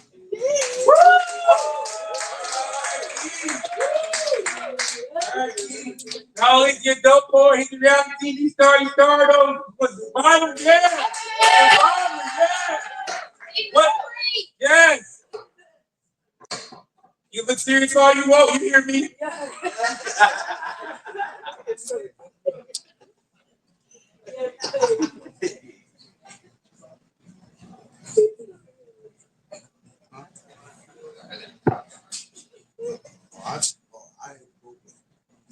People always point out how I walk on my tippy toes.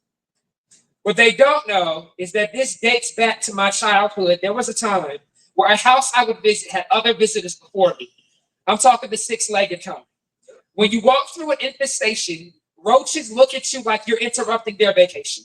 When you sit down, roaches are armed up and rested on your armrest, antenna all up, fully posted up, ready to fight you for their seat. Best believe I never chose the Rosa approach. I always got up, never parked, because I don't fight roaches. Made sure to tiptoe through every room to not step on any 2 decades later. I still tiptoe through rooms because roaches still posted up. Only now they have evolved. They don't post up in houses, they post up under posts. Don't welcome you in, they comment. See, in this generation, the youth are now scientists. They have rebranded classifications from rap culture, call others roaches when they lurk through conversations. By my observation, they're not wrong, because people stay crawling where they don't belong, longing for your attention, keep you in their mentions to add meaning to their lives. They lie in the dark corners of the internet, contemplate contaminating your truth into a lie. And the worst part about a roach, they don't die. When you report a roach for its ignorant statements, they get banned. Their Roach 123 account gets deactivated, only for them to make a new one called Roach 2.0. You see, roaches are unoriginal. They lack creativity. That's why they all look the same. Let me tell you how to identify a roach. Check their account. Their profile photo is an animal that's not even theirs. Insects can't afford pets. Check their bio. There's usually a Bible verse they ain't read.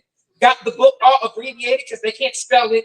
Judging by their comments, the only judges they know are themselves. Check their followers. They follow more than they're followed, and their friends are their species coming aboard in hordes. Roaches invade your space in packs. Why else is a group of roaches called an intrusion? This is no illusion, so get the point.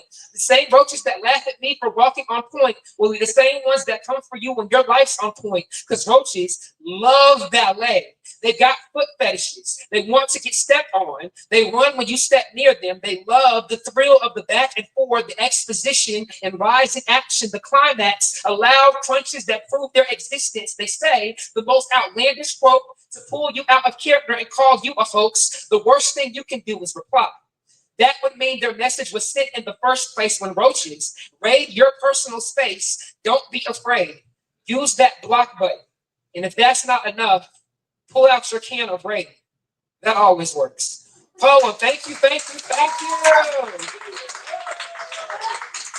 So I heard everything that my amazing coach was saying back there.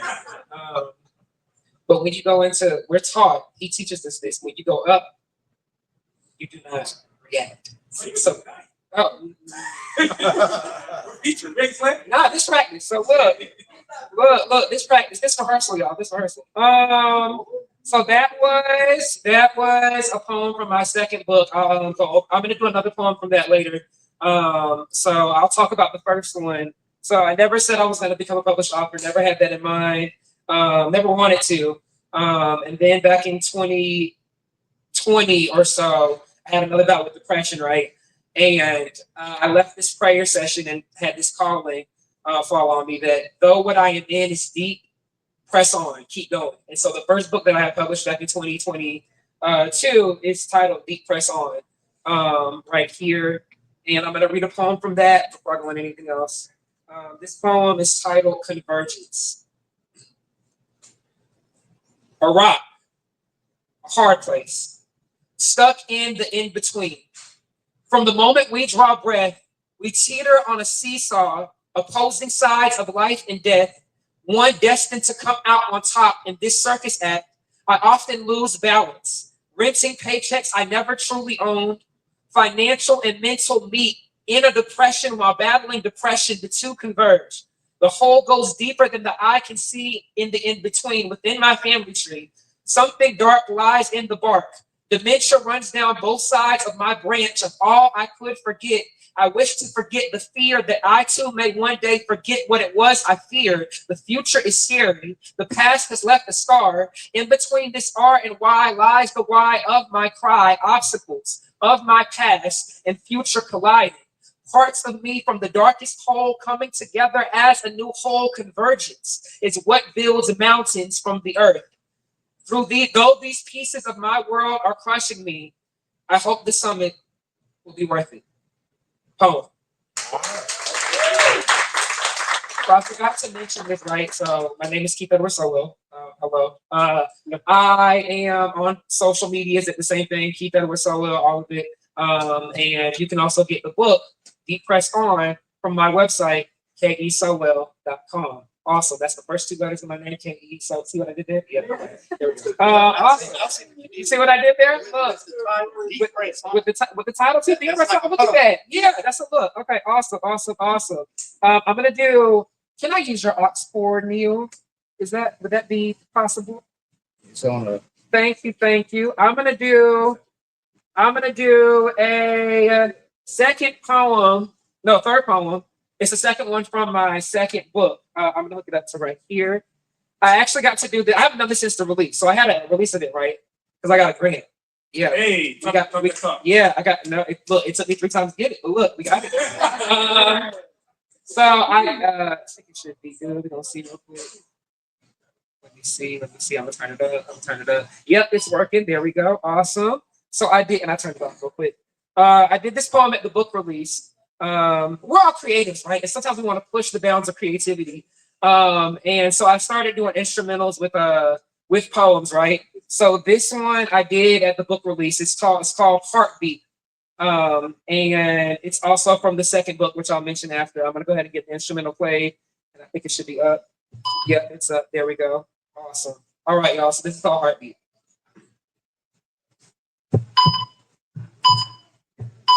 Heartbeat, beating, beaten, broke.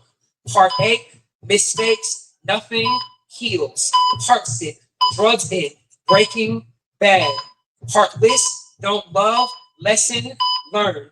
Heartburn, threw up, wrong turn, left, heartbreak, eye lakes.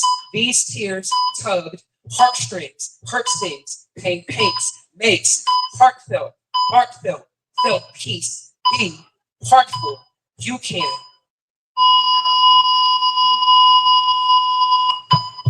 Restart your heartbeat. Beat this every time. Come on.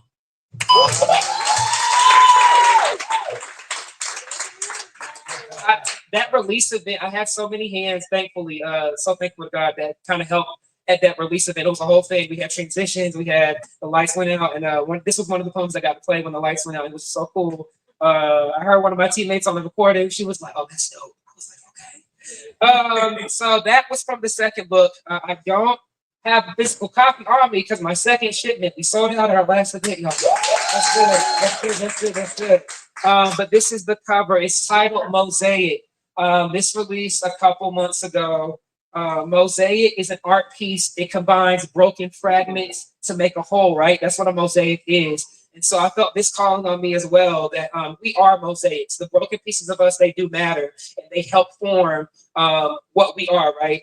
And so Mosaic also available on my website as well. If you look on here, you see a broken hand. There's an art form, a Japanese art form, right? Where if something breaks, they fill the cracks up with gold. It's called kintsugi, and it's actually worth more now after being broken.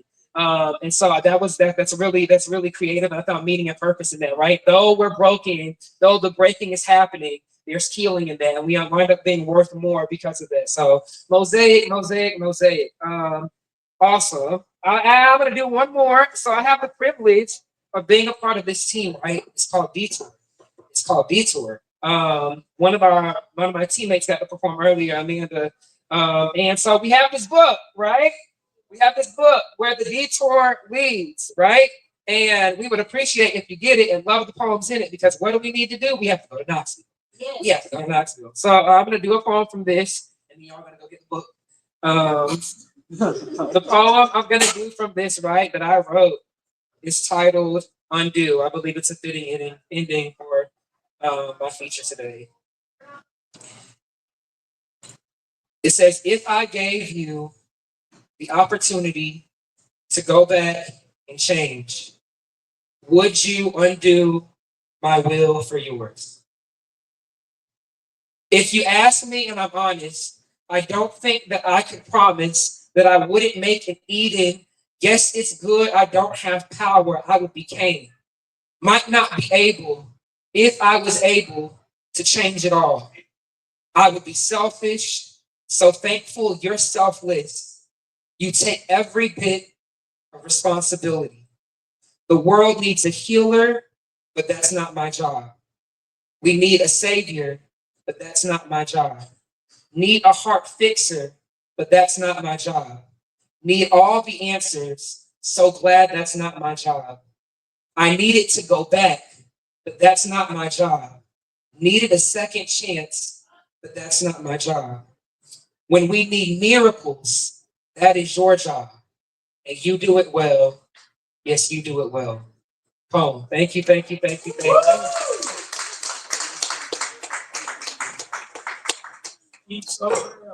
Drop the. Yes, I did. Shoot. I'm gonna mention this as well too. Also, y'all on the website, what is there? There's shirts, right? There's shirts, my poem in the books. It says, slow down, keep calm, breathe in, breathe out. And what else is there also? There is also something else, right? Where's with More. yeah, do you have it on your phone? You know? Guess what? There's phone wallets, right? Because I left it in my seat. But are you serious? Yes. Okay. We love our tribe. Yes. There's phone wallets, right? It has my brand and logo on it as well. So all of that is on what? The website, kesolo.com. Thank you, Neil. Yay. You know, when Keith was doing that piece, the heart, it made me think of something. They say that the shortest distance between 2 points is a straight line. But you don't want to live your life like that. Because a straight line in health is a flat line. Ooh. So let's recognize. I only got a little bit of time for this guy, but it behooves us to give him the moment because this man, from the days back across the street with a fellow man who's no longer with us, has become a part of our nation, the Fayetteville Poetry Nation. And they like to say I'm the godfather of it. I don't know. But if I am, this is my Frank Nick. All right? All right. Yeah. The enforcer. Let's bring in Mr. Hilton.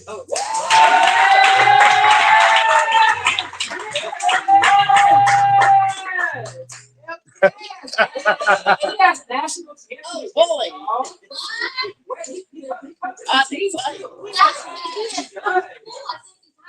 It's gonna be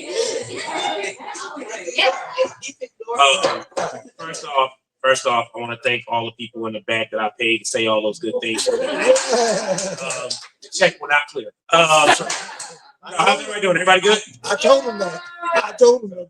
I'm gonna try to be quick. I know it's like time, and I know we're pressed for time, so I'm trying to be quick with these poems. But I do want to say thank you, Neil, for always being the spot where a lot of us started, and always being a home that we can always come back to. So thank you for that. Beginning of the year, a lot of stuff happened this year, which is crazy. But beginning of this year, I had a chance of putting out my 7th book, which I did not think was going to be like this huge thing, but it actually ended up being a huge thing.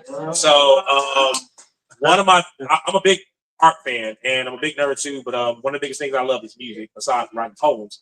And one of my favorite producers is a person who is like considered your favorite producer in hip hop that goes by the name of Jay Dilla.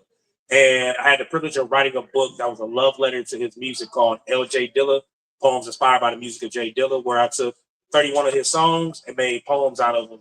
And the blessing with that was not only was it a dope concept, but Jay Dilla's mother actually we had a conversation. She read the book and she wrote the foreword for the book. So that's what makes the book so dope for me. Because like I tell everybody, so this is the cover. Me and Jay Dilla, it was hand drawn by artists here. And like I tell everybody, I love the book.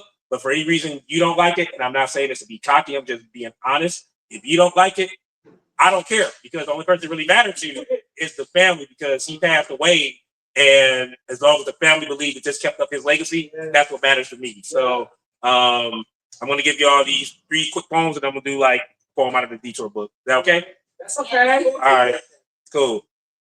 This first poem is real quick. It's a 5-line like sequin poem. It's inspired by a track by Busta Rhymes off of the ELE2 album, which is Extinction Level Event 2. And the name of the song is called Strap Yourself Down. The name of the poem is called Just Hanging. Mm-hmm. Real quick. Rope says to the neck, got it? Neck says to the rope, nah. Rope says to the neck, why? Are you scared? Neck says to the rope, no.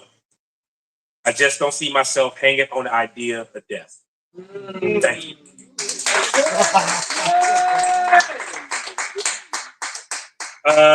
Next poem was inspired by a song that was made by Janet Jackson featuring Q-Tip and Joni Mitchell. And Jay Dilla produces this off the Velvet Rope album of Janet Jackson. The name of the song was called Till It's Gone. But the name of the poem is called Letting Go of Everything. He wanted 10 seconds of pleasure. She wanted 10 lifetimes of commitment. He wanted the sprint. She wanted the marathon. He wanted nothing to do with her. She wanted everything to do with him. He kicked her to the curb. She sat on the curb and began to plan life after. He began to think he was a god. She began to see that God was going to help her progress. He loses his job. She gains a promotion. He loses his home. She gains a kingdom. He begins to rot emotionally. She begins to blossom eternally. He stares at the sun. She stares at her son. His loss, her gain. The fast lane isn't always the safest, and you never know what you got till it's gone. That's right.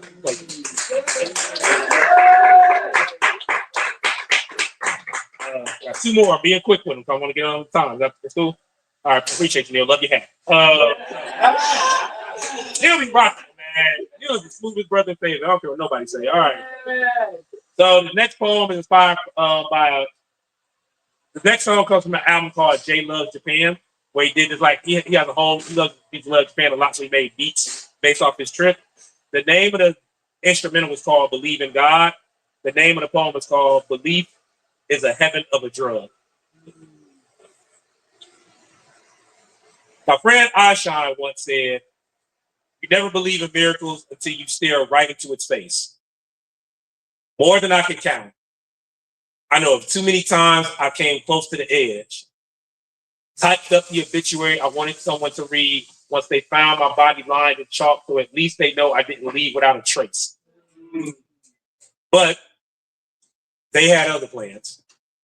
Told me to stay the course and not become it for the wolves to feast on. Every morning I look up, count blessings like sheep, and make sure to not lose sleep, because rest will come when I'm no longer needed. And even then, I know I will be all right, because I believe in this purpose. I believe in this blessing. Whether the higher power be him or her, I believe in love. I believe in God." Thank you. So I bought this T-shirt. Someone told me to wear it today. It's because it's real ironic to wear this T-shirt because everybody that was doing poems tonight actually was talking about God or had God influence stuff. And my friend Hector Murray with Faith to Fandom, he makes all these T-shirts that are like nerd reference along with like tied to the Bible. So the fact that I wore God is a fan of you, I figured like someone needs to see that, because even though you feel like no one's in your corner, you always got him, her, however you believe God looks. So we have a book called Where the Detour Leads, which is by myself and the members of the Detour Slam team. Oh, wow. This book has approximately 15 poems in it, 3 from each poet, and the book is only $10. Only $10.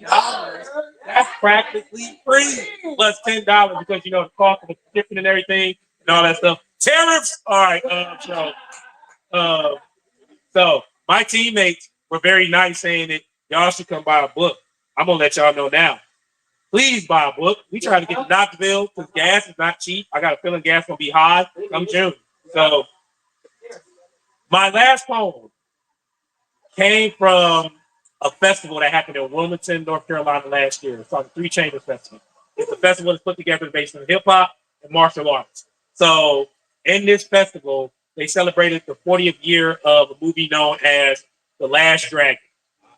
If you've never seen The Last Dragon, you need to look it up. If you've never heard of The Last Dragon, you probably heard of Show Enough at least at some point in your life, or Bruce Lee was. So this poem is inspired by that. I was asked to write a poem for the momentous occasion. So the poem is called The Last of the Dragons. In my neighborhood, you grew up having one of two glows that you wanted to showcase around. One that has soul attached to it on an activator bottle. Yeah, y'all caught that. Okay, cool. And one that surrounds you with a golden arm. All my life, I've been trying to find someone who can show me the movement, to find enlightenment, to reach the level of the last dragon. Years later, I am reminded of the legacy, but also the lessons I have learned, because a true master is not made overnight. They are made by their vigorous training. That's why the world tests us daily. To be black, you must know how to be able to speak without anyone thinking that your skin is a Trojan horse to a culture that thinks perfect grammar don't drive unless it's broken. To know that corporations will make money off of you once they roll back equal promises like DEI policies and the promised land becomes a plantation. And if you're in an area that seems unfamiliar, you may be put in a position where the locals may have you demonstrate if or if not, you have what it takes to catch bullets with your teeth. However, we've always looked to find what makes us strong. And I found myself in a film that taught me that to be yourself is to be humble, because the secret awaits eyes unclouded by ambition. And sure enough, I can be respected without having to converse about being the meanest, the prettiest, and the baddest in this town. So, for this black boy from Detroit, Michigan, I've embraced the man that I am based off love. Because those bound by desire see only that which can be held in their hands. So, for those seeking a master, look within yourself to see that you are that last dragon. You've always possessed the power of the glow. Thank you guys so much. Social media, everything. You can find me at ELJA Poetry. You can find me at ELJA Poetry, social media, everything. I love y'all. Keep supporting local art. Keep supporting the scene. Keep supporting yourselves. Love y'all tremendously.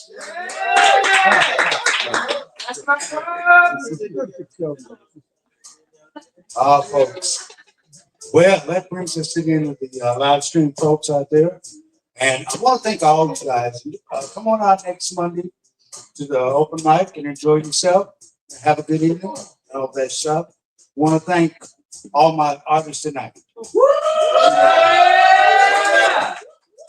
And that's the important thing, because Knoxville needs to get fed here. They need to get fed here upside their head.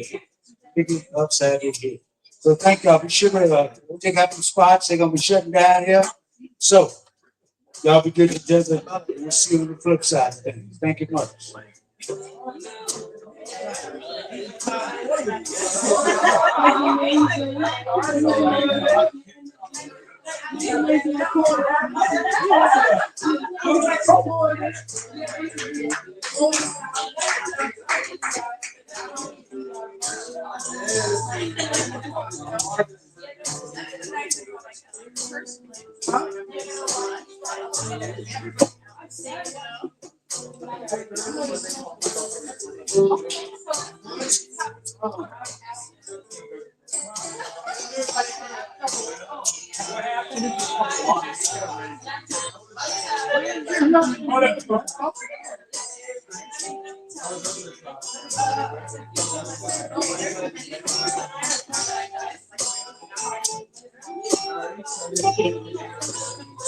Thank you, man.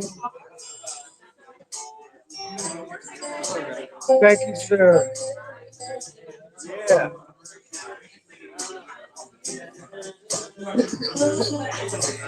Thank you, sir.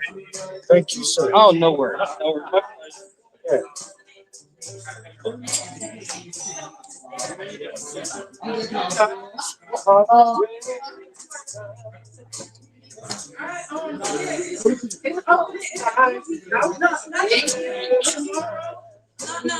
I'm OG.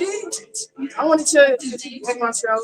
My name is LB. I appreciate you putting this together, and I popped out. I'm glad I did. It's definitely worth coming here. So big shout out to you. I'm glad to hear it. And She put me on the spot. yeah, because Yo, because he writes music. I said you should come to the thing tomorrow where they're doing it. Yeah.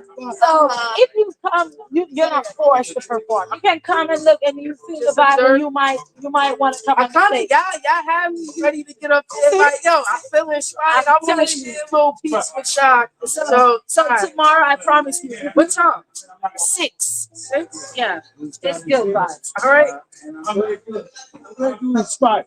Yeah. Yeah, I am. I've been in Marshall, and I needed to be in an environment like this. And I've been wanting to go to an open mic for the longest before I left back home. I ain't have a chance. This you came. So now, yeah, the bill, like, I You came to the best place and you met the best person. yeah, and another one, you got up there speaking 1,000 languages. You know, I'm like, She is. She's a yeah, very unique woman. I could tell. But it's good.